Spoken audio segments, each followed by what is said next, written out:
الحمد لله رب العالمين والعاقبة للمتقين والصلاة والسلام على سيد الأنبياء والمرسلين الذي هو رحمة للعالمين والذي هو خاتم النبيين وعلى آله الطيبين الطاهرين وأصحابه أجمعين أما بعد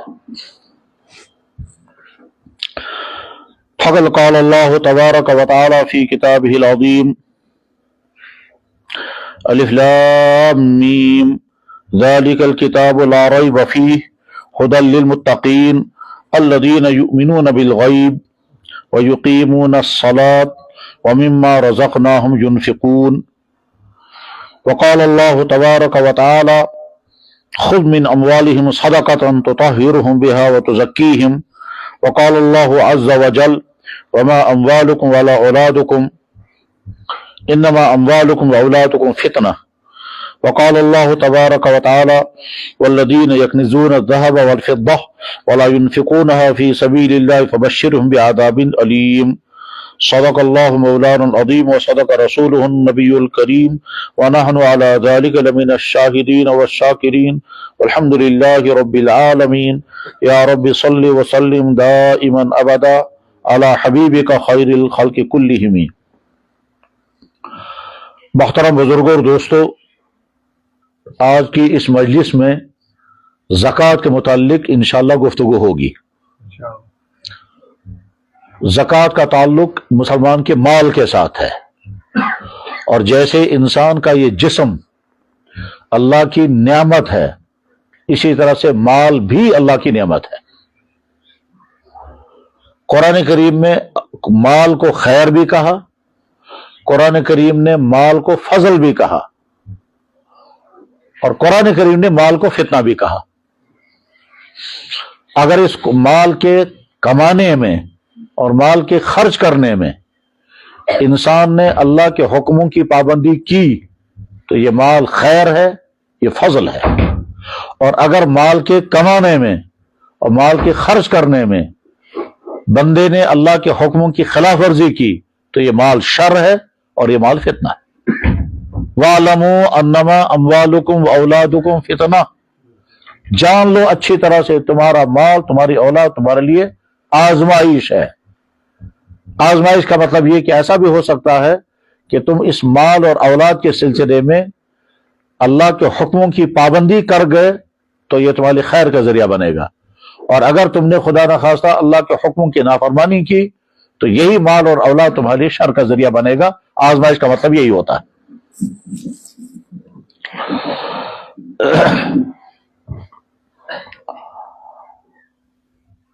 قرآن نے مال کو جب خیر کہا تو اس کا مطلب یہ ہے کہ اس کے اندر خیر ہے۔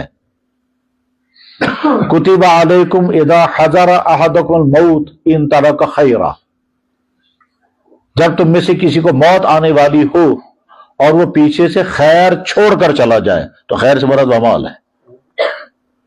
یا اللہ فرما رہے ہیں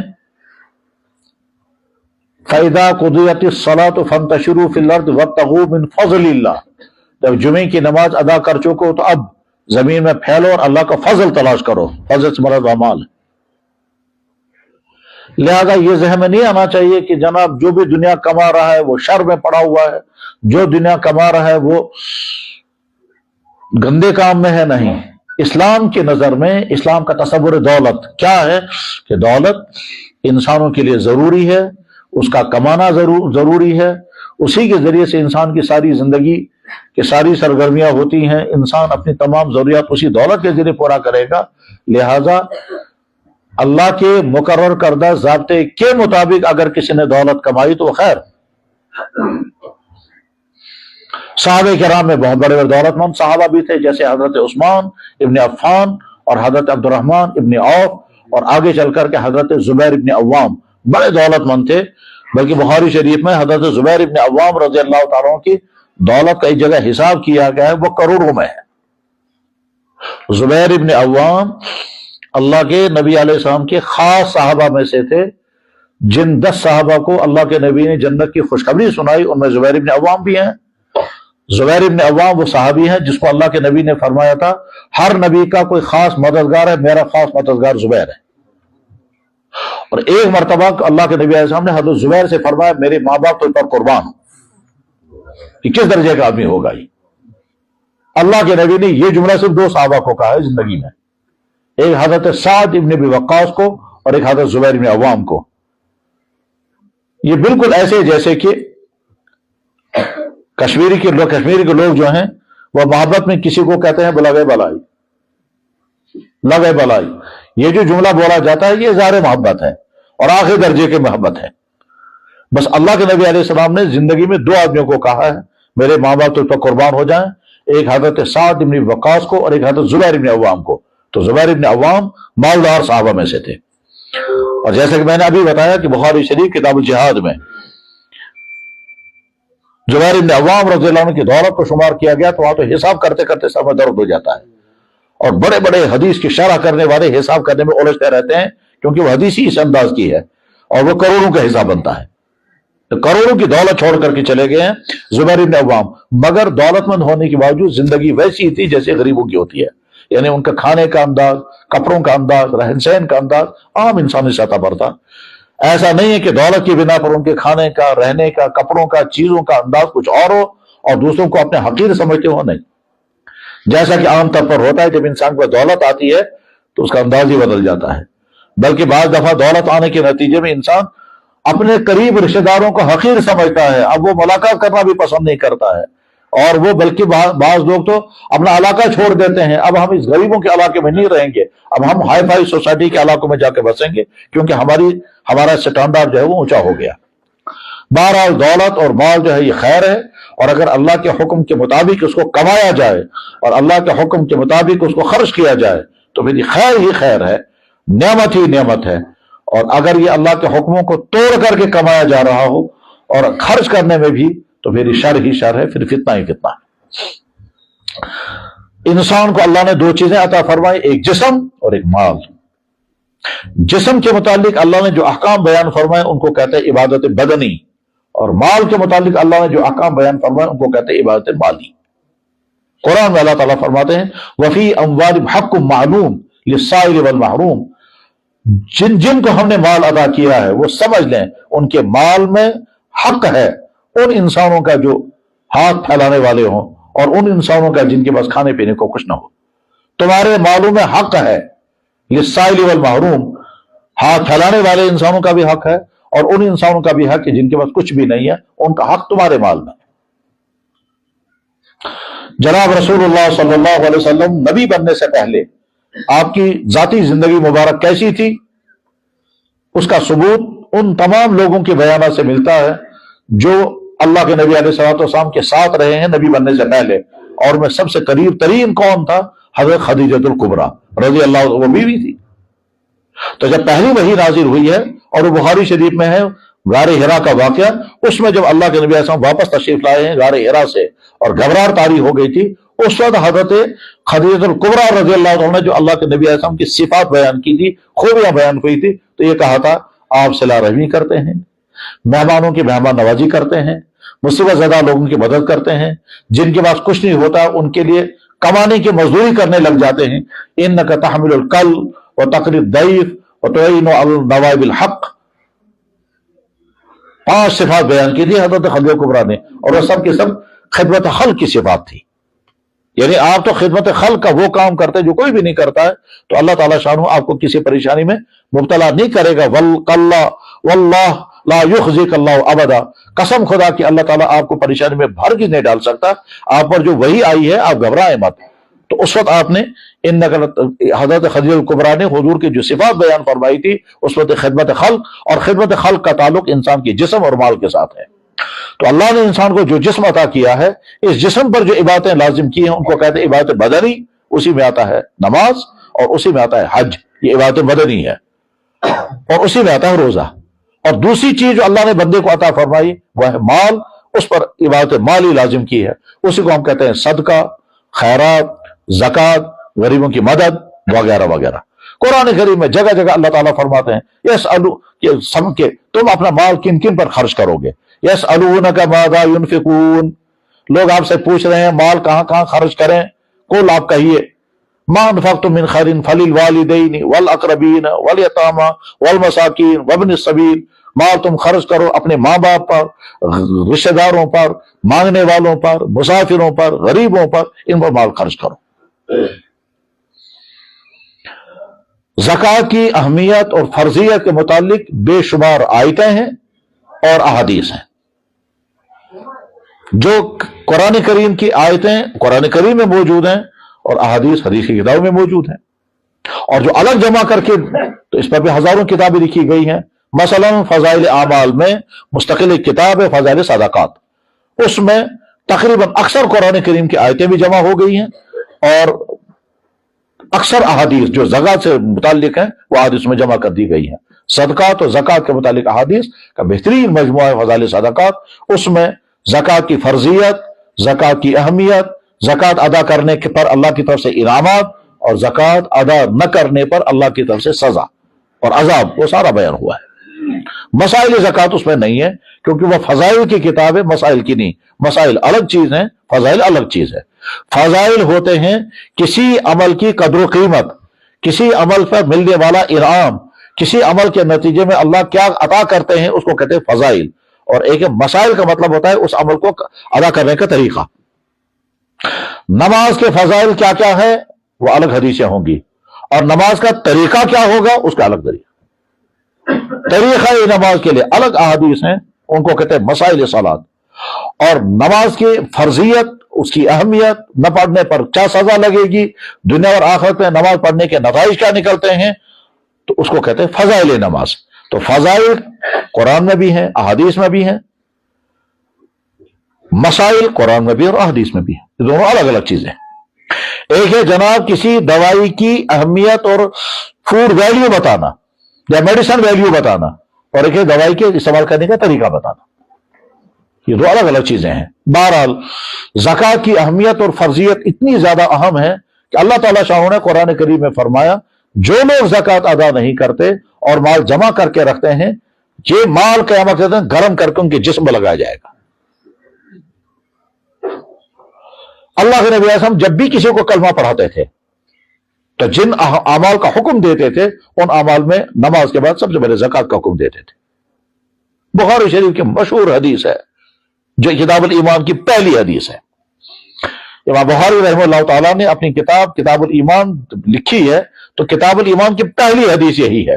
حضرت عبداللہ بن عمر رضی اللہ عنہ کہتے ہیں بنی الاسلام علی خمس، اسلام کی بنیاد 5 چیزوں پر ہے، شہادت اللہ الہ الا اللہ واقام الصلاۃ وایتاء الزکاۃ والحج وصوم رمضان۔ صوم رمضان اس وقت بعد میں ہے۔ اسلام کی بنیاد 5 چیزوں پر ہے، کلمہ شہادت پڑھنا، نماز کی ادائیگی کرنا، زکوٰۃ ادا کرنا، حج کرنا اور روزہ رکھنا۔ بہت سیرت پاک کا مشہور واقعہ ہے کہ جناب رسول اللہ صلی اللہ علیہ وسلم کی خدمت میں دور دراز سے قبیلہ پہنچا، اس کو کہتے ہیں قبیلہ عبد قیس۔ قبیلہ عبد قیس جب حضور کی خدمت آیا تو ان کا بڑا زبردست استقبال ہوا تھا، اور اللہ کے نبی صلی اللہ علیہ وسلم نے فرمایا من القوم، یہ کون لوگ آئے ہیں، یا فرمایا من الوفد، یہ کہاں کے لوگ آئے ہیں۔ عرض کیا گیا کہ حضرت فلاں نے قبیلہ بنو عبد قیس کے لوگ آئے ہیں۔ فرمایا مرحبا بہم غیر خزایا ولا ندامہ، ان کا آنا بہت مبارک، ان کا آنا یعنی شاندار استقبال ان کا کیا، اور فرمایا بہت مبارک تمہارا آنا، مرحبا بکم غیر خزایا ولا ندامہ، نہ کوئی شرمندگی ہوگی اور نہ تم کو رسوا کیا جائے گا، تمہارے استقبال ہوگا۔ وہ جب وفد آئے تو انہوں نے عرض کیا یا رسول ہم دور دراز خطے سے آ رہے ہیں، جی نابی کا بعد بعیدۃ وشقت، دور دراز خطے سے ہم آئے ہیں اور اب دوبارہ ہم جلدی آ نہیں سکیں گے، اب اگر آئیں گے تو اگلے سال رجب کے مہینے میں آئیں گے، اس درمیان میں ہم نہیں آ سکتے، آپ کے پاس صاف صاف سارا دین ہمیں بتائیے۔ فمرنا بامر فصل، واضح احکام بتائیں گے۔ تو اللہ کے نبی صلی اللہ علیہ وسلم نے فرمایا آمرکم باربعین، میں تم کو 4 باتوں کا حکم دوں گا، میں تمہیں 4 باتوں کا حکم دوں، آمرکم باربعین، میں تم کو 4 باتوں کا حکم دوں گا۔ پہلی بات شہادت اللہ الہ الا اللہ واقام الصلاۃ وایتاء الزکاۃ، زکوٰۃ کی ادائیگی، واداء الخمس۔ خیر اللہ کے نبی صلی اللہ علیہ وسلم کو ان کو جب حکم دیا تو ان میں سے زکوٰۃ کا حکم بھی دیا تھا۔ جناب رسول اللہ صلی اللہ علیہ وسلم کے ایک صحابی ایک دور دراز علاقے میں اسلام کی دعوت لے کر پہنچے، اللہ کے نبی علیہ السلام کا تعارف کرانے کے لیے پہنچے۔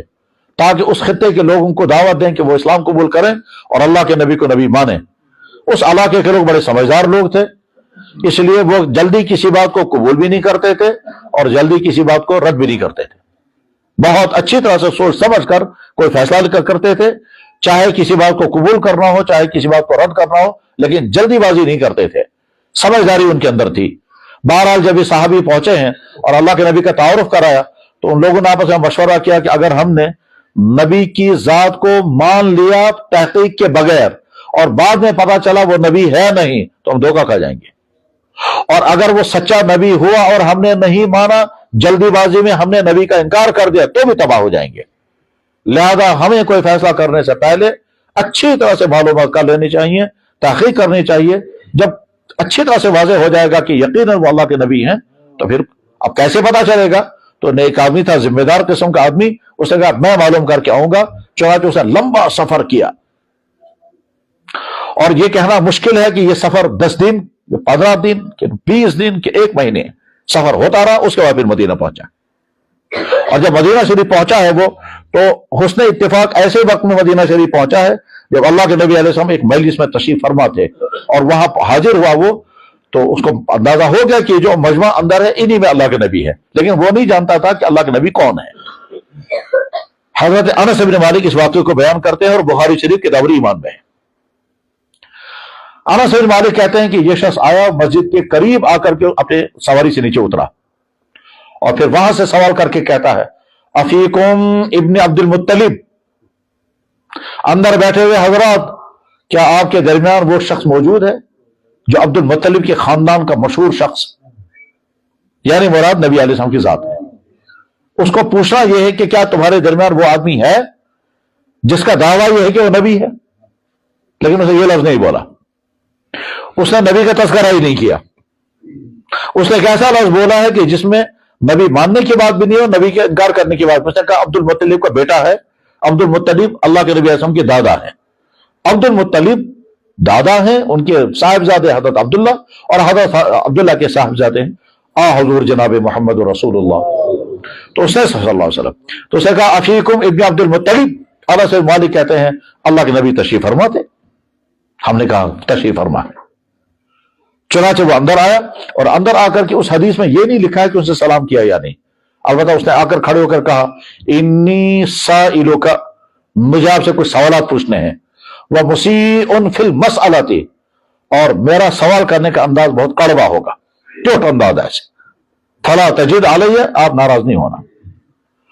جناب رسول اللہ صلی اللہ علیہ وسلم فرمایا سل اما بدا کا، جو تمہیں اچھا لگے، جس کی تمہیں ضرورت ہو، جو تم مناسب سمجھو پوچھ سکتے ہو، اجازت ہے۔ اب اسے سوالات شروع کیے، ان سوالوں میں سے ایک سوال کیا آپ اللہ کے نبی ہیں، کیونکہ وہاں تو دعوت آئی تھی نا نبی ہونے کی، تو اسے سیدھے پوچھا آپ نبی ہیں، اللہ کے نبی ہیں؟ جناب رسول اللہ صلی اللہ علیہ وسلم ہاں میں اللہ کا نبی ہوں۔ اس نے سوال کیا اگلا، من خلق هذه السماء، یہ آسمان کس نے بنایا؟ من خلق هذه الارض، یہ زمین کس نے بنائی؟ من نصب فيها الجبال، اس میں پہاڑ کس نے کھڑے کیے؟ تو جناب رسول اللہ فرمایا اللہ نے۔ اس نے سوال کیا جس اللہ نے آسمان بنایا، زمین بنائی، پہاڑ بنائے اور پہاڑوں میں طرح طرح کے نفع کی اور راحت کی چیزیں پیدا کی، الذی خلق السماء والارض ونصب الجبال وجعل فيها منافع، پہاڑوں کو جس نے کھڑا کیا اور پہاڑوں میں طرح طرح کی قیمتی چیزیں رکھی ہیں، اسی اللہ نے آپ کو نبی بنایا۔ تو جناب رسول اللہ صلی اللہ علیہ وسلم فرمایا اسی اللہ نے مجھے نبی بنایا۔ اس نے کہا ٹھیک ہے، پھر تسلیم ہے۔ اس کے بعد اس نے کہا کہ کیا ہم کو 5 وقت کی نماز پڑھنی ہے؟ تو جناب رسول اللہ فرمایا ہاں 5 وقت کی نماز پڑھنی ہے، کیونکہ اس آدمی نے 5 وقت کی نماز کا حکم بتایا تھا، اس کو کنفرم کر رہا ہے کیا ہم کو 5 وقت کی نماز پڑھنی ہے؟ آپ نے فرمایا ہاں 5 وقت کی نماز پڑھنی ہے۔ اسے فوراً کہا اللہ ہمارا کبھی حق کا، آپ ہمیں آرڈر کر رہے ہیں 5 وقت کی نماز پڑھنی ہے، یہ اللہ نے آپ کو حکم دیا ہے۔ اللہ ہمارا کبھی حق، کیا اللہ نے اس بات کا حکم دیا ہے؟ اللہ کے نبی صلی اللہ علیہ وسلم فرمایا نعم، ہاں اللہ کا حکم ہے۔ اس نے کہا تب ٹھیک ہے۔ اس نے پھر پوچھا کہ ہم کو اپنے مالوں کی زکات دینی ہے؟ اللہ کے نبی نے فرمایا ہاں آپ کو اپنے مالوں کی زکات دینی ہے۔ اسے فوراً سوال کیا یہ آپ کی طرف سے یا اللہ کی طرف سے ہے؟ اللہ ہمارا کا بھی حق، کیا اللہ نے اس کا حکم دیا ہے؟ آپ نے فرمایا ہاں اللہ نے اس کو حکم دیا. پھر اس نے کہا ان علینا صوم شہر، پورے سال میں 1 مہینے کے ہم کو روزے بھی رکھنے ہیں. اللہ کے نبی نے فرمایا ہاں 1 مہینے کے روزے رکھنے ہیں. اس نے کہا اللہ امرک بہذا، کیا اللہ نے اس کا حکم دیا ہے؟ جناب رسول اللہ صلی اللہ علیہ وسلم فرمایا کہ ہاں اللہ نے اس کا حکم دیا. پھر اس نے کہا کیا ہمارے ذمہ حج ہے، اگر ہم وہاں پہنچ سکتے ہو؟ آپ نے فرمایا ہاں حج بھی ہے. اس نے کہا کیا اللہ نے اس کا حکم دیا؟ اللہ کے نبی صلی اللہ علیہ وسلم نے فرمایا ہاں اللہ نے اس کا حکم دیا. یہ 4 باتیں اس کو کنفرم کرنی تھی. ایک تو نبی کا نبی ہونا، اور نبی نے جن 4 باتوں کا حکم دیا ہے اس آدمی کے زبان سے ان 4 باتوں کو اس نے کنفرم کر لیا. اور اس کے بعد اس نے کہا لا ازید علی ھذا ولا انقص، میں آپ کو گواہ بناتا ہوں جتنی باتیں مجھے معلوم کرنی تھی وہ ساری باتیں میں نے معلوم کر لی، نہ میں اس میں کمی کروں گا نہ میں اس میں زیادتی کروں گا. اور یہ کہہ کر کے شاید سلام کیا اور واپس ہو. تو اللہ کے نبی علیہ السلام نے فرمایا افلح ان صدق، کامیاب ہو گیا یہ شخص اگر یہ اس وعدے پر سچا قائم رہا. اور ایک حدیث میں ہے اگر جنتی دیکھنا ہو تو اس کو دیکھ لو. لیکن واپس جاتے ہوئے اس نے کہا انا ذمام ابن ثعلبہ، میں ذمام ابن ثعلبہ ہوں. ہو سکتا ہے وہ سوچتا ہوگا کہ نبی نے میرا نام سنا ہوگا کیونکہ میں اپنے علاقے کا زٹ، میں اپنے علاقے کا بڑا ہوں، اور اگر نام نہیں سنا ہوگا تو کم سے کم اپنا تعارف کراؤں گا میں ہوں کون، ذمام ابن ثعلبہ، بخاری میں حدیث ہے. اور اس کے بعد پھر وہ واپس آ کر یہ سارا میں اپنی پوری قوم کو بتاؤں گا. ظاہر ہے وہ جو اپنی قوم کو بتانے کے لیے گیا اب وہ نبی کے نمائندہ بن کر کے یہاں سے گیا. آیا تھا وہ اس حال میں کہ اس کا مومن ہونا کنفرم نہیں تھا، اور واپس جا رہا ہے اس حال میں کہ سچا مومن ہے اور بلکہ کامیاب ہونے کی بشارت لے کر کے واپس جا رہا ہے. تو اس میں بھی اللہ کے نبی صلی اللہ علیہ وسلم نے زکوٰۃ کا حکم دیا. لہذا زکوٰۃ انتہائی اہم ترین فرض ہے، اور خدا نخواستہ اگر کوئی انسان مالدار ہونے کے باوجود زکوٰۃ ادا نہیں کرتا تو یہ مال اس کے لیے انتہائی خطرناک ہے، بہت ہی زیادہ سزائیں لگیں گی، اور انسان پچھتائے گا کہ میں نے یہ مال جمع کر کر کے رکھا. ٹھیک، مال جمع کر کے رکھا میں نے حکم. بخاری کتاب زکوٰۃ میں حدیث ہے اونٹ والا اونٹوں کی زکوٰۃ ادا نہیں کرے گا تو، گائے بیل والا گائے بیل کی زکوٰۃ ادا نہیں کرے گا تو، اور بھیڑ بکریوں والا اگر زکوٰۃ ادا نہیں کرے گا تب، اور پیسے والا اگر زکوٰۃ ادا نہیں کرے گا تب، یہ تمام مال قیامت کے دن اس کے لیے سزا بنے گی. چنانچہ اونٹ، ایک اونٹ آئے گا اس کو روندے کے پاؤں سے روندے گا تو نے میری زکوٰۃ کیوں نہیں دی تھی، وہ نکل جائے گا. پھر دوسرا اونٹ آئے گا، پھر تیسرا اونٹ آئے گا، وہ سارے اونٹ آئیں گے اور اس کو روندتے رہیں گے، اور پھر اس کے بعد جب آخری اونٹ چلا جائے گا تو پہلا پھر آئے گا اور روندتے رہیں گے. اس کو یہ حدیث میں ہے تطعو بزلفہا، اس کو روندے گا اپنے پاؤں سے تو نے میری زکوٰۃ کیوں نہیں نکالی تھی. اور گائے بیل کا زکوٰۃ نہیں ہے تو وہ ایک آئے گا تو سینگ مارے گا اس کو، پھر وہ نکل جائے گا، دوسرا آ کر سینگ مارے گا، پھر تیسرا آ کر سینگ مارے گا، اور سینگ مارتے رہیں گے. اور اگر بھیڑ بکریوں کی زکوٰۃ نہیں نکالی ہوگی تو بھیڑ بکری آئیں گی، ایک بھیڑ بکری آ کر ٹکر مارے گی تو نے زکوٰۃ کیوں نہیں نکالی تھی، وہ نکل کر دوسری، بس یہی راؤنڈ ہوتا رہے گا. ہر بھیڑ بکری آ کر ٹکرے مارتی رہے گی اس کو یہاں تک. اور اس کے بعد پھر جس آدمی کے پاس پیسہ ہوگا، یہ مال اللہ اکبر، روپیہ، پیسہ، چاندی، گولڈ، یہ اس کو اللہ تعالی شانہ کالا ازدہ بنا دیں گے، اور وہ کالا ازدہ اس انسان کو یہاں سے پکڑے گا، پراسوں پڑ رکھ، اور کہے گا تو نے میری زکوٰۃ کیوں نہیں نکالی تھی. اور قرآن کریم میں اللہ تعالیٰ فرماتے ہیں وہ سونا اور چاندی کے سکے جس کی زکوٰۃ ادا نہیں کی گئی ہوگی اس کو قیامت کے دن گرمایا جائے گا اور بڑا میں لگایا جائے گا. یوم یحمى والذین یکنزون الذهب والفضة، وہ تمام لوگ جو سونا اور چاندی جمع کر کر کے رکھتے ہیں، ولا ينفقونها فی سبیل اللہ، اور اللہ کے راستے میں اس کو خرچ نہیں کرتے ہیں، فبشرهم بعذاب علیم، ان کو خوشخبری سنا دیجئے میرا دردناک عذاب آئے گا. یوم یحمى علیہا فی یوم یحمى علیہا، جس دن وہ گرمایا جائے گا ان کے بدن کو داغا جائے گا. بہرحال زکوٰۃ کے ادا کرنے کی بڑی فضیلتیں ہیں اور زکوٰۃ کے ادا نہ کرنے پر بڑی سزائیں ہیں. زکوٰۃ کے ادا کرنے کی فضیلتیں یہ ہیں کہ کھلانا اور پلانا اللہ کا عمل ہے. جب زکوٰۃ دینے والا دیتا ہے تو گویا اس نے اللہ کا عمل پیش کیا، اور اللہ بہت خوش ہوتے ہیں میری مخلوق کو میرا بندہ کھلا رہا ہے. اللہ کو جو باتیں بہت زیادہ پسند ہیں ان باتوں میں سے یہ ہے اس کی مخلوق کے ساتھ اچھا سلوک، اچھا رویہ. بہت اللہ خوش ہوتے ہیں چاہے مخلوق کوئی بھی ہو. یعنی ایسا ہو سکتا ہے کہ ایک ایسی مخلوق ہے جس مخلوق کے بارے میں اللہ کے نبی نے فرمایا دور رہو، مثلا کتا، کتے کا لعاب کے بارے میں کیا فرمایا گیا؟ کتے کے لعاب کے بارے میں فرمایا گیا اس کا لعاب اتنا گندا ہے کہ 7 مرتبہ دھونا ہے. اگر برتن میں کتا منہ ڈالے گا تو 7 مرتبہ اس برتن کو دھونے کا حکم حدیث میں ہے.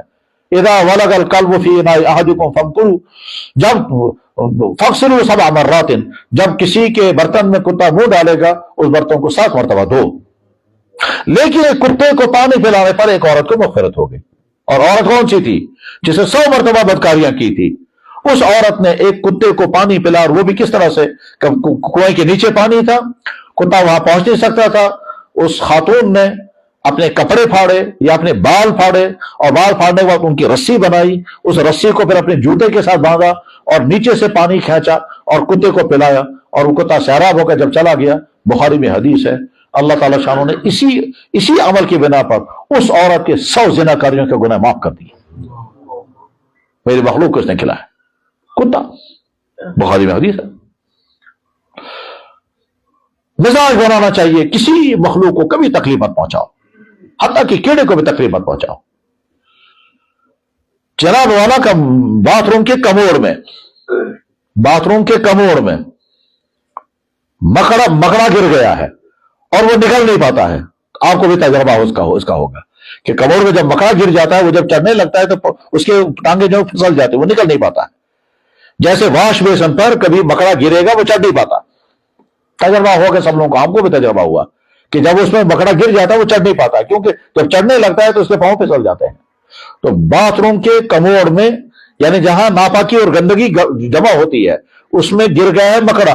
ایک آدمی نے دیکھا مکڑا گرا ہوا ہے تو اس کو بڑا دکھ ہو گیا.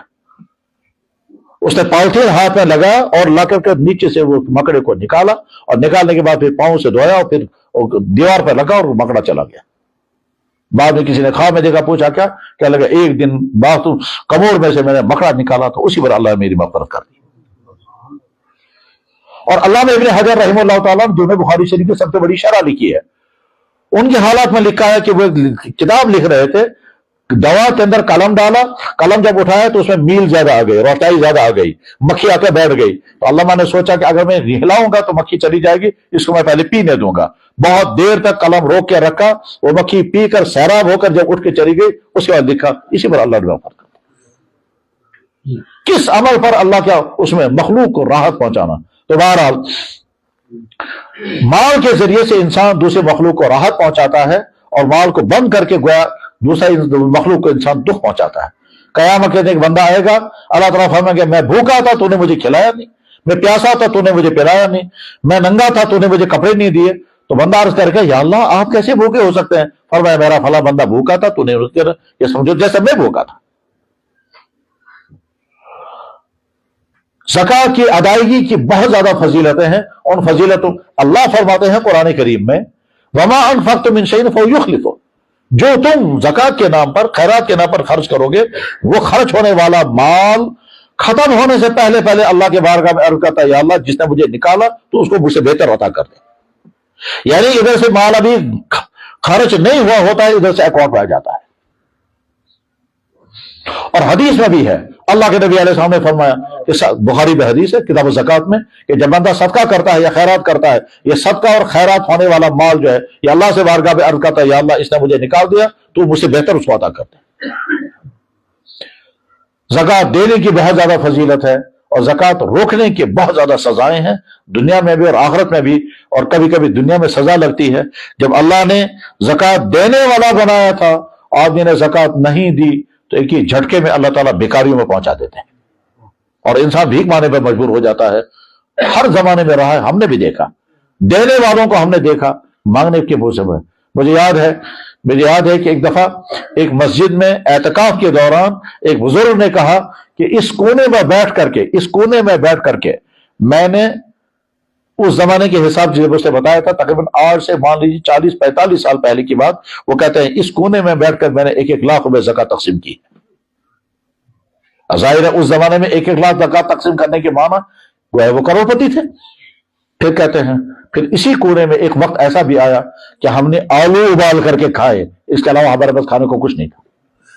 وہ بہت بڑے عالم بھی تھے، بہت بڑے بزرگ بھی تھے، اعتکاف میں بیٹھے ہوئے تھے. انہوں نے مجھے کہا یہ کہ ایک وقت یہ بھی تھا اسی جگہ بیٹھ کر کے میں زکوٰۃ تقسیم کرتا تھا 1-1 لاکھ روپیہ، اور اسی جگہ بیٹھ کر کے میں نے ہم نے آلو ابال کر کے کھائے. گھر والے وہاں سے کہتے تھے آج دن بھر روزہ ہے، شام کے لیے کچھ نہیں ہے، میں نے آلو کہیں سے منگوائے اور آلو گھر والوں کو بھیجے، انہوں نے ان کو بوائل کیا آلوؤں کو اور بعد میں نمک چھڑا کر کے وہی ہم نے شام کو کھایا، وہی ہم نے صبح کو کھایا۔ اگر اللہ نے دینے والا بنایا ہو تو اپنی اس پوزیشن کو برقرار رکھنا کہ یا اللہ آپ نے ہم کو دینے والا، ہم دیتے رہیں گے، اور جو ہی انسان دینے کی وجہ سے آدمی غریب ہو جائے ایسا کبھی نہیں ہو سکتا۔ مکان بنانے کی وجہ سے غریب ہو سکتا ہے، بیماری آ گئی، خرچے ہو گئے، غربت آ سکتی ہے، لیکن اللہ کی مخلوق کو کھلائے پھر غربت آئے ایسا نہیں ہو سکتا۔ روزہ رکھنے کی وجہ سے بیماریاں نہیں آ سکتی، حج کرنے کی وجہ سے غربت نہیں آ سکتی، زکات دینے کی وجہ سے بھی غربت نہیں آ سکتی۔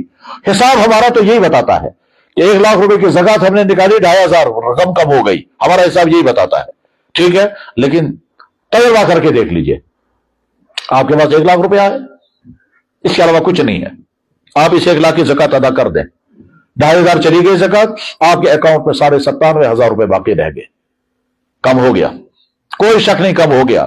انسانی حساب یہی ہے، اگلے سال اسی تاریخ کو دیکھ لینا، یہ 97,500 نہیں ہوگا، یہ بڑھ چکا ہوگا۔ کیسے بڑھے گا، کیسے بڑھے گا، یہ اللہ کی قدرت میں ہے، مگر اگر یہ 97,500 اکاؤنٹ میں وہی ہے، لیکن دوسری طرف سے اتنا مال آیا ہوگا کہ آپ یہ کہہ سکیں گے کہ میری مالی پوزیشن پچھلے سال سے زیادہ بہتر ہے، طے ہے یہ۔ بہرحال زکات کی فرضیت اور اہمیت بہت زیادہ ہے۔ اس سلسلے میں بڑی تاکید کے ساتھ میں کہنا چاہوں گا کہ جن کو اللہ نے مال عطا کیا ہے کم سے کم فضائل صدقات کا مطالعہ ضرور کریں، اس کے نتیجے میں مال کی اہمیت، مال کی عظمت اور مال ملنے پر اللہ کا احسان محسوس ہوگا، اور پھر زکات کی ادائیگی کے لیے طبیعت دہن آمادہ ہو جائیں گے۔ زکات کی اہمیت اور فرضیت کے متعلق مجھے اتنی بات کرنی تھی، حالانکہ اس میں اور بہت زیادہ تفصیلات ہیں، لیکن ان تفصیلات کو چھوڑ کر کے بعد میں اگلی بات عرض کرتا ہوں۔ زکات کی ادائیگی کے سلسلے میں ہمارے معاشرے میں، میرے بھائیوں، زکات کی ادائیگی کے سلسلے میں ہمارے معاشرے میں بہت سارے لوگوں کا خیال یہ ہے کہ زکات رمضان میں فرض ہوتی ہے۔ یہ بات غلط ہے، زکات رمضان میں فرض نہیں ہوتی، زکات کسی بھی وقت فرض ہو سکتی ہے، جس وقت آدمی کے پاس مال آ جائے اسی وقت زکات فرض ہو جائے گی۔ اس لیے یہ ذہن سے نکال دینا چاہیے کہ زکات جب بھی رمضان آئے گا تو ادھر سے روزہ ہوگا ادھر سے زکات دینی ہے، نہیں، ایسا نہیں ہے۔ ایسا ہو سکتا ہے کہ رمضان ابھی نہیں آیا اور آپ پر زکات فرض ہو گئی، اور ایسا ہو سکتا ہے رمضان آ گیا زکات فرض ہوئی نہیں۔ مثلا ایک طالب علم اسٹوڈنٹ ہے، اس کو گھر والے خرچے دیتے ہیں، وہ اپنی تعلیمی زندگی گزار رہا ہے، ٹھیک ہے، رمضان آ گیا زکات وہ فرض ہے ہی نہیں کیونکہ مال ہے ہی نہیں۔ بالفرض رمضان گزر گیا اور شوال کے مہینے میں اس کو جاب لگ گئی، یعنی اس کو ملازمت مل گئی، اور شوال کے مہینے میں سے ملازمت کی، اور جو ہی ملازمت ختم ہو گئی تو ملازمت کے اخیر میں، مہینے کے اخیر میں فرض کیجئے اس کو 50,000 روپے سیلری مل گئی، تو شوال کی جس تاریخ کو اس کو مال آ گیا اسی تاریخ زکات والا بن گیا، رمضان گزر چکا۔ شوال کی جس مہینے میں اس نے تنخواہ پکڑی ہے اسی دن یہ صاحب مال بن گیا، زکات فرض ہو گئی۔ ادائیگی بعد میں کرے گا، لیکن زکات میں کب فرض ہوئی؟ شوال کے مہینے میں۔ مان لیجیے رمضان میں یہ آدمی غربت پہ تھا، کوئی پیسہ نہیں تھا اس کے پاس، رمضان کے بعد اس نے قرضہ لایا اور بزنس سٹارٹ کیا، 5-6 مہینے بزنس کرتا رہا، اللہ نے برکت دی، اللہ نے برکت دی، نتیجہ کیا نکلا؟ 5-6 مہینے کے بعد اس نے قرضہ بھی اتار دیا، اور قرضہ اتارنے کے بعد باقی جو بچا ہے وہ پیسہ ہے، کتنا ہے؟ اتنا ہے جتنے پہ زکات لازم ہو جاتی ہے۔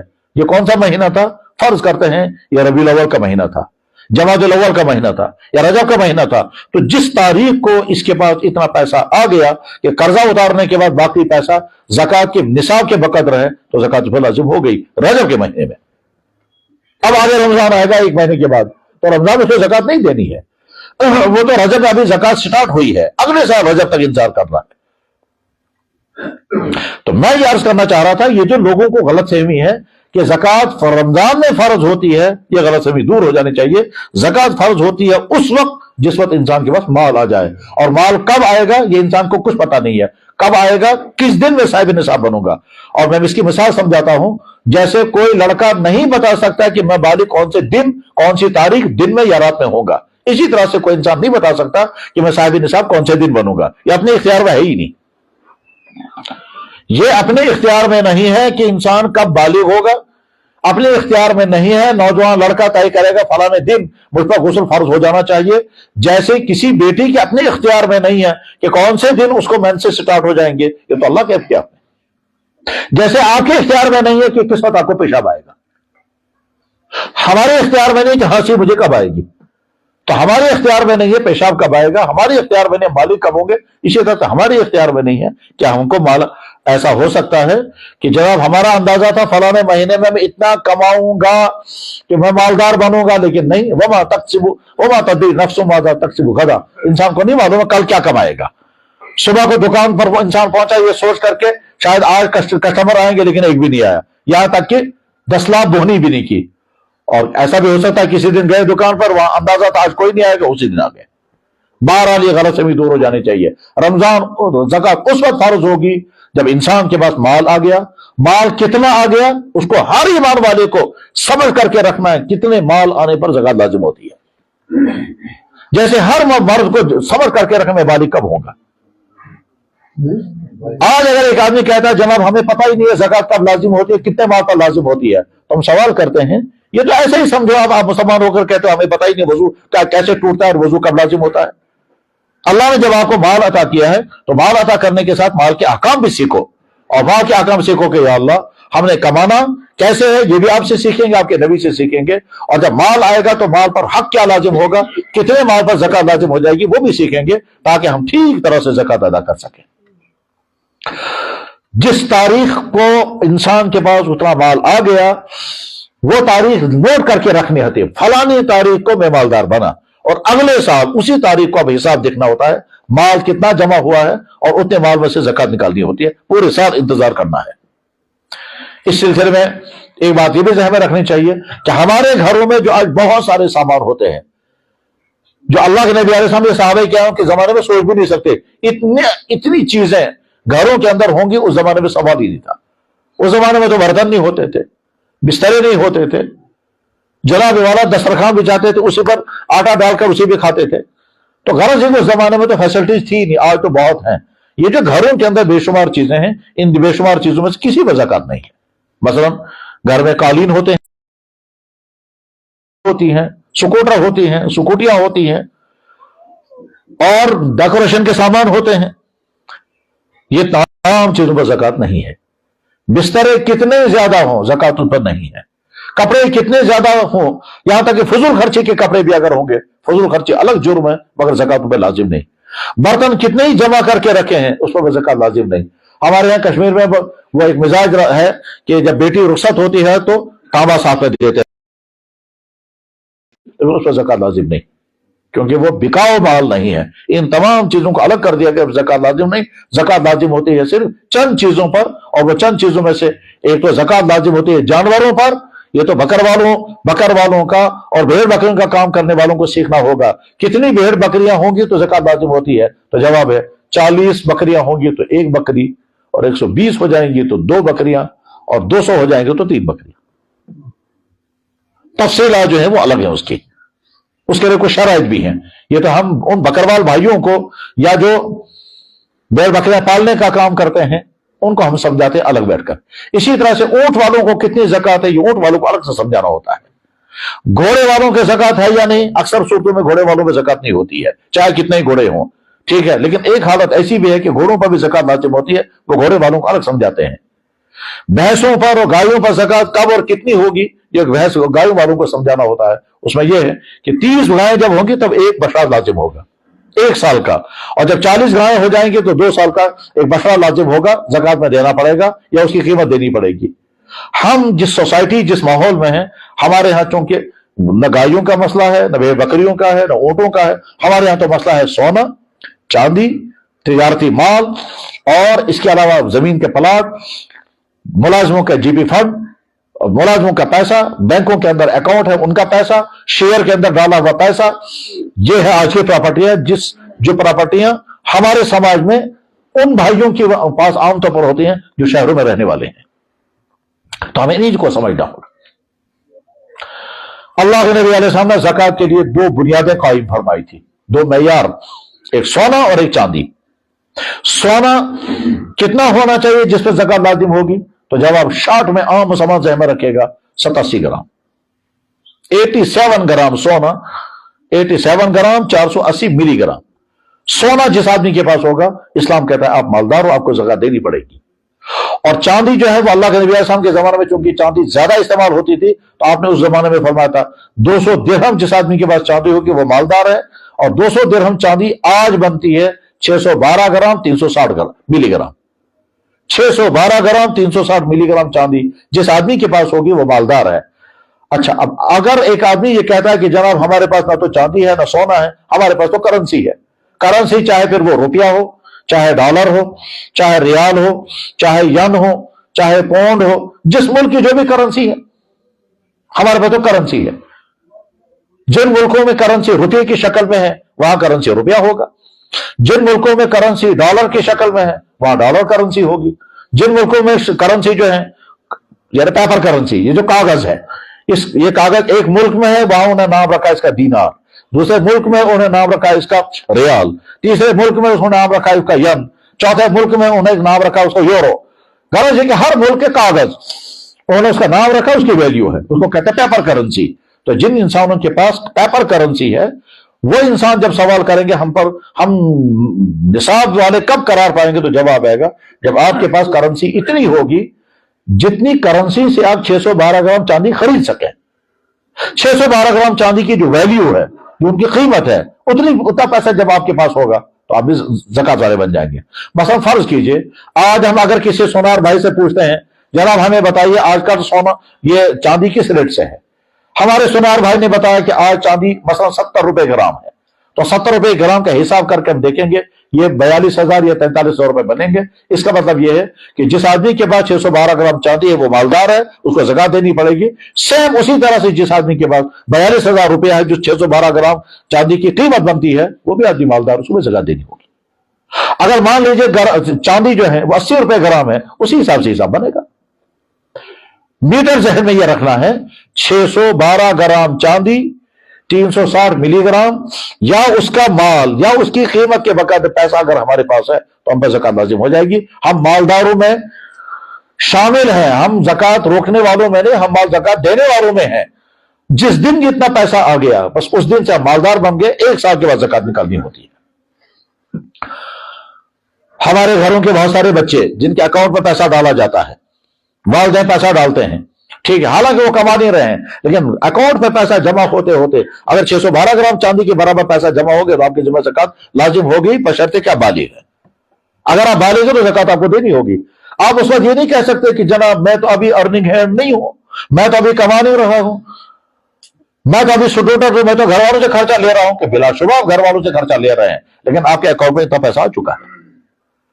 اسی طرح سے بہت سارے لوگ اپنی بیٹیوں کے لیے سونا جمع کر کے رکھتے ہیں اور ان کے لیے لاکر بن ہے، اس لاکر میں انہیں سونا جمع کر کے رکھا ہے۔ بیٹی سمجھتی ہے میں تو ابھی انمیرڈ ہوں، غیر شادی شدہ ہوں، میرے کوئی کمائی نہیں ہے، مگر میرے نام پر جو سونا ہے اگر وہ سونا اتنا جمع ہو چکا ہے 87 گرام سے اوپر ہو گیا تو آپ کی ذمہ زکات لازم، بشرطے کہ بالغ۔ نابالغ کے اکاؤنٹ میں پیسہ ہو یا سونا ہو یا چاندی اس پر زکات لازم نہیں ہے، کیونکہ جیسے نابالغ پر نماز فرض نہیں ہے، نابالغ پر حج فرض نہیں ہے، ایسے نابالغ پر زکات بھی فرض نہیں، چاہے کتنا ہی مال ہو، اور جو ہی بالغ ہو جائیں گے تو اس مال میں سے زکات نکالنی ضروری ہے، اور وہ ولی کا کام، ولی کی ذمہ داری ہے۔ 612 گرام چاندی یہ میٹر نمبر 1، نصاب نمبر 1۔ 87 گرام سونا یہ سونے کا نصاب۔ جس انسان کے پاس سونا اور چاندی دونوں تھوڑا تھوڑا ہے، ان دونوں کو ملائیں گے اور ملانے کے بعد ان کی قیمت نکالیں گے، اور قیمت نکالنے کے بعد دیکھیں گے اگر یہ 612 گرام چاندی کے برابر قیمت بن گئی تو آپ صاحب نصاب ہے۔ مان لیجیے 2-3 گرام سونا ہے اور 10-20 گرام چاندی ہے اور ان کی قیمت ہم نے نکالی تو 42,000 روپے 70 روپے گرام کے حساب سے بن گئی تو آپ مالداروں میں شامل ہو گئے۔ جب انسان پر زکات لازم ہو جاتی ہے جس تاریخ وہ تاریخ نوٹ کر کے رکھنی ہوتی ہے۔ آپ اگر پہلی مرتبہ یہ بات سن رہے ہیں تو آج ہی سے مزاج بنائیں کہ اگر اللہ نے آپ کو مال عطا کیا ہے تو اب آج فیصلہ نہیں کر سکیں گے کون سی تاریخ کو مالدار بنے ہیں، آج کیسے پتا چلے گا آپ کو؟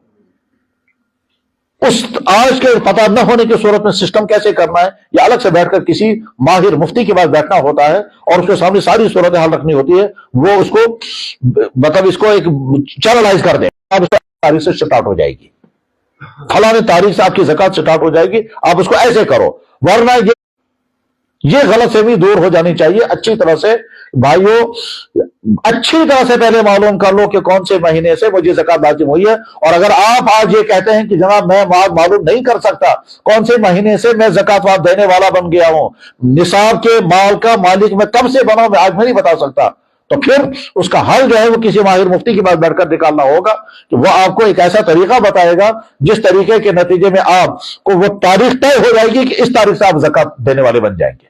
پھر چاہے آپ رمضان کو طے کر لیں، چاہے شوال کو طے کر لیں، چاہے کون سا مہینہ طے کرائیں گے، اسی کے مطابق آپ اسی دن سے زکات دینے والوں میں شامل بن جائیں گے. ورنہ یہ ساری زندگی کنفیوژن رہے گا، کچھ پتہ نہیں کون سے مہینے سے مجھے زکات. اور جب کنفیوژن ہے تو ادائیگی کے باوجود اس بات کا خطرہ ہے کہ آپ کی ساری زکات ادا نہیں ہوئی ہوگی کیونکہ پتہ ہی نہیں. مثلا آج میں رمضان گزر رہا ہے، میں نے دیکھا آج میرے پاس کتنا پیسہ ہے، زکات میں نے ادا کر دی، ٹھیک ہے. فرض کیجئے مجھ پر زکات لازم ہوئی تھی عید کے دن. عید کے دن فرض کیجئے میرے پاس اتنا مال آ گیا. ہمارا ایک مولوی صاحب تھا، وہ مسجد میں امام تھا. اس سے ہم پوچھتے ہیں کتنا پیسہ آپ کے پاس موجود ہے، کیا لگا جی 10-15 ہزار روپے تنخواہ ہے وہی خرچ ہو جاتی ہے. تو کچھ موجود جمع ہے، کہاں کچھ نہیں. ابھی امام صاحب ہیں، 10-15 ہزار روپے تنخواہ ہے، 10-15 ہزار تنخواہ دے رہا ہے، گھر والوں کو بھیجتا ہے، موجود جمع کچھ بھی نہیں ہے. سفید کپڑوں میں سفید پوش انسان ہے، مگر اندر کی حالت یہ ہے کہ یہ غریب ہے اور زکات کی ادائیگی کا اس کو حکم ہی نہیں، کیونکہ اس کو ایسا ہی نہیں. حسن اتفاق یہ ہوا کہ عید کے دن مسجد والوں نے بھی ہدیہ دیا، ٹھیک ہے، اور کچھ دوستوں نے ہدیہ دیا، اور کسی نے عیدیانہ دیا، ٹھیک ہے، نماز کا ہدیہ بھی الگ مل گیا، بیانات کہیں کہ اس پر ہدیے کچھ لوگوں نے دیے، کسی آدمی نے دیکھا اس کو شوق سے. بہرحال عید کے دن صبح کو ایک نے بھی ہدیہ دیا، دوسرے بھی ہدیہ دیا، دوپہر کو آ کر دیکھتا ہے تو 50,000 روپے جمع ہو گئے. تو جناب آپ عید کے دن مالدار بن گئے، تمہارے ذمہ زکات لازم ہوئی، عید کے دن تم صاحب نصاب بن گئے. ابھی رمضان گزرا، اس حال میں بیچارے کے بعد دیتا عید کے دن ہی بن. اب کیا کرنا ہے، اس کو پورے سال اس کو ذہن میں رکھنا ہے میں عید کے دن صاحب نصاب بنا ہوں. اگلے سال عید کے دن پھر دیکھنا ہے آج میرے پاس موجود مال کتنا ہے، اس کی زکات نکالنی ہوگی. تو یہ صاحب نصاب بنا عید کے دن. اب اگر اس نے طے نہیں کیا کہ جناب میں یاد ہی نہیں ہے کون سے دن میں صاحب نصاب بنا، رمضان آیا اس نے زکات نکالی اور یہ صاحب نصاب بنا تھا عید کے دن، رمضان میں سے زکات ادا کر دی جتنا موجود مال تھا، عید کے دن صبح کو پھر اس کو لوگوں نے ہدیے دیے، اور ہدیے دیے یہ جو سود کے دن صبح کو ہدیہ ملا اس کی بھی زکات دینی تھی، مگر وہ دے گا ہی نہیں، کیونکہ اس وقت رمضان میں زکات دے کر اپنے آپ کو بھاری کر لیا. حالانکہ وہ پیسہ آ گیا، اس پہ بھی زکات دینی پڑے گی کیونکہ اسی دن تو مالدار بنے تھے، اسی دن یہ پیسہ آیا. بہرحال یہ سمجھنا بہت زیادہ ضروری ہے.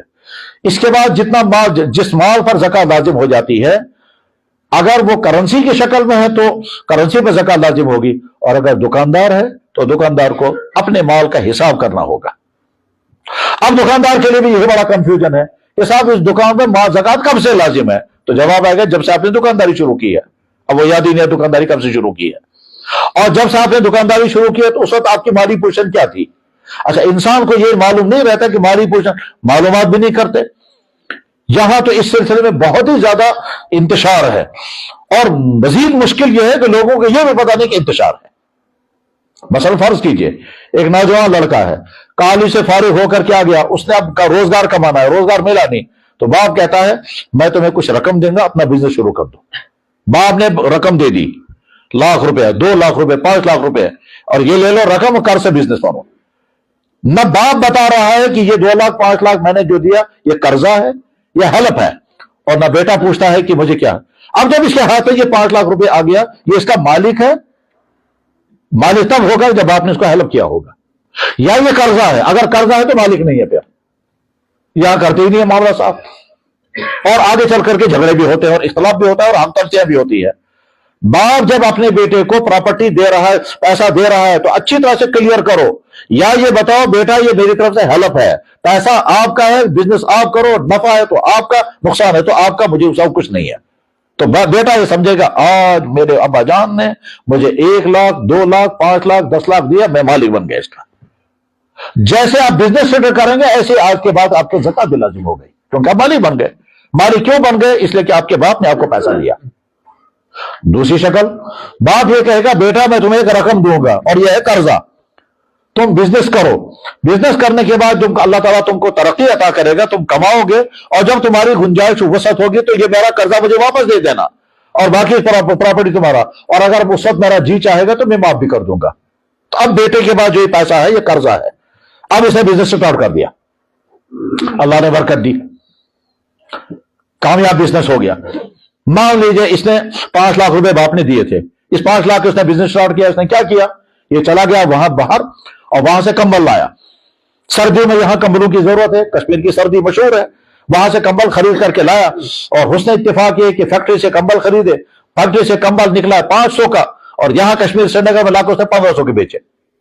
سردیوں کے کمبل بکتے ہیں یہاں مہنگے، فیکٹری میں کمبل نکلا تھا 500 کا، اور بعد میں ہول سیلر اور ڈسٹریبیوٹر اور باقی تمام کے خرچے جمع ہو کر کے یہاں پہنچتا ہے وہ مان لیجئے 1000 کا 1200 کا، اور بیچتے ہیں 1500 کا۔ اس نے فیکٹری سے کمبل نکالا 500 کا اور یہاں بیچا 1500 کا۔ بہرحال اس نے 4 لاکھ کے کمبل خریدے، 4 لاکھ کے بیچے، 1 لاکھ روپے ٹرانسپورٹ کا خرچ ہو گیا، اور اس کے بعد جب حساب کر کے دیکھا تو اس نے 5 لاکھ کما لیے تھے۔ تو اب یہ کہے گا جناب میں کس پوزیشن میں؟ جواب آئے گا آپ کے پاس اس وقت 10 لاکھ کی پراپرٹی ہے نا، 5 لاکھ آپ کے باپ کا قرضہ ہے، اور 5 لاکھ کے تو مالک ہو۔ اگر باپ نے اس کو ہیلپ کیا تھا تو آپ 10 لاکھ کے مالک ہیں، اور اگر باپ نے اس کو قرضہ دیا تھا تو آپ 5 لاکھ کے مالک ہیں، 5 لاکھ باپ کا ہے۔ چنانچہ باپ کو جا کر کہتا ہے جناب آپ نے مجھے جو پیسہ دیا تھا اس میں نے بزنس کیا، اس بزنس کمانے کے میں 5 لاکھ آپ نے دیے تھے، میں نے 6 مہینے محنت کی ہے، اب یہ پراپرٹی 6 لاکھ بن گئی، 1 لاکھ میں نے کمایا۔ تو باپ کہے گا وہ جو میرا 5 لاکھ تھا وہ مجھے واپس کر دو، یا کہے گا 5 لاکھ باپ کا قرضہ تھا، باپ نے مرضہ معاف کر دیا تو 6 لاکھ کا مالک بن گیا، اب 6 لاکھ کی پراپرٹی والا بن گیا۔ اور تیسری شکل یہ ہے کہ باپ یہ کہے گا، کہہ سکتا ہے باپ میں تجھے پیسہ دوں گا تو بزنس کرو، پیسہ میرا بزنس تمہارا، اور اس کے بعد جو نفع آئے گا آدھا میرا آدھا تمہارا، اس کو مزاربت کہتے ہیں۔ اور یہاں کا باپ یہ جانتا بھی نہیں ہے نہ یہ کرتے ہیں، لیکن باپ کو حق ہے یہ کرنے کا، اور چونکہ یہاں کرتے نہیں ہیں اور آگے چل کر کے بھی جھگڑے بھی ہوتے ہیں۔ باپ نے کہا واٹس ایپ گورا بیٹا لے لو یہ پیسہ، کر دو کرو کوئی نہ کچھ، ڈھونڈو کوئی روزگار۔ بیٹے نے پیسہ لیا اور ڈھونڈنے لگا، اور تو نہ باپ نے بتایا کہ یہ پیسہ میں جو دے رہا ہوں وہ کیا ہے، نہ بیٹا پوچھتا ہے ابا جان یہ پیسہ مجھے واپس کرنا ہے یا کیا، کچھ معاملات اپنے ٹھیک کریں۔ اس کے نتیجے میں پتا چلے گا کہ آپ کی ذمہ زکوٰۃ کتنی لازم ہو گئی۔ کیوں؟ اس لیے کہ جب آپ کو واضح ہوگا کہ میرے پاس پیسہ کتنا آ گیا تبھی تو پتا چلے گا نا۔ خیر، جس مہینے باپ نے 5 لاکھ روپیہ دیا، کب؟ عید کے دن صبح، رمضان بھر یہ سوچتے رہے بیٹا بے روزگار ہے، تعلیم مکمل ہو چکی ہے، ملازمت ملنے والی نہیں ہے، اس بیٹے کو روزگار کرائیں گے۔ باپ نے اپنی بیوی سے مشورہ کر کے عید کے دن 5 لاکھ روپے بیٹے کو دیا، یہ لے لو، مشورہ میں دوں گا کس چیز کا بزنس کرو گے، وہ کرو بزنس۔ عید کے دن اس کے ہاتھ میں 5 لاکھ ہے، تو اس کو اپنے باپ سے پوچھنا چاہیے ابا جان یہ میرا جو آپ نے 5 لاکھ دی ہے کیا یہ قرضہ ہے؟ تو میں اپنے آپ کو سمجھوں گا میں باپ کا مقروض ہوں، یہ اگر آپ کی طرف سے مجھے ہیلپ ہے تو میں آج 5 لاکھ کا مالک بن گیا، اور 5 لاکھ کا مالک بن گیا تو زکوٰۃ بھی مجھ پر لازم ہو گئی۔ یہاں عام طور پر کیا کہیں گے ابا جان یہ ہے کیا، تو میں نے تھا سے ڈوگرا کیا پرواہ چل پا پوچھو ساہل شو، یہ جو کشمیر میں لفظ ہے ساہل شو یہ فطری لفظ ہے، یہ بڑا فتنے کا لفظ ہے۔ دکاندار سے پوچھتے ہیں پیتشی ہے کہ ساہل شو، اس کا کچھ پتا نہیں اس کا مطلب کیا ہے ساہل کا۔ جناب یہ پیسہ کب دینا ہے؟ جناب ساہل شو، کوئی مانتے پوسٹ کارڈ سے بھی ساہل ہے اس کیا پرواہ چل، اس کا کچھ پتا نہیں اس کا مطلب کیا ہے۔ معاملات اپنے صاف رکھنے چاہیے، سالی والی مت بولو، صاف میں کہو جناب یہ پیسہ یہ چیز اتنے کا ہے، ٹھیک ہے میں اتنا کا بیچتا ہوں، آپ کو کنسیشن کر کے اتنا کا دوں گا۔ یہ جو جملہ بولتے ہیں ساہلیچ کیا پرواہ چھو ساہلیچ پنی کا گارس کا، یہ جملے مبہم جملے نہیں بولنے چاہیے۔ معاملات کے بعد میں صاف صاف کہنا چاہیے جناب یہ اتنے کا میں بیچتا ہوں، میں اتنے کا آپ کو بیچ دے رہا ہوں، کنسیشن میں نہیں اتنے کے، یہ لفظ ساہلی مت بولو۔ بہرحال باپ نے بیٹے کو پیسہ دے دیا، عید کے دن یہ صاحب مال بن گیا۔ اگر باپ نے اس کو ہیلپ کے طور پر پیسہ دیا مالک بنا دیا، اور اگر قرضہ دیا ہے تو یہ مالک نہیں بنا۔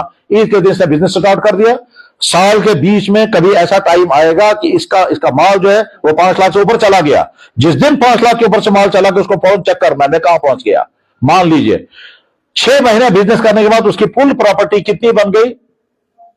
5.5 لاکھ روپے بن گئی۔ تو جواب آئے گا آپ اس مہینے آپ نے جو شال بیچے ہیں، اس شال میں پچھلے مہینے آپ کے پاس یہ 5 لاکھ روپے کے شال تھے، آج اس مہینے تم نے بیچے ہیں، یہ تمہارے سارے شال بک گئے، 5.5 لاکھ روپے بن گئے، تو تم 50,000 کے مالک بن گئے ہو، تم مالدار بن گئے۔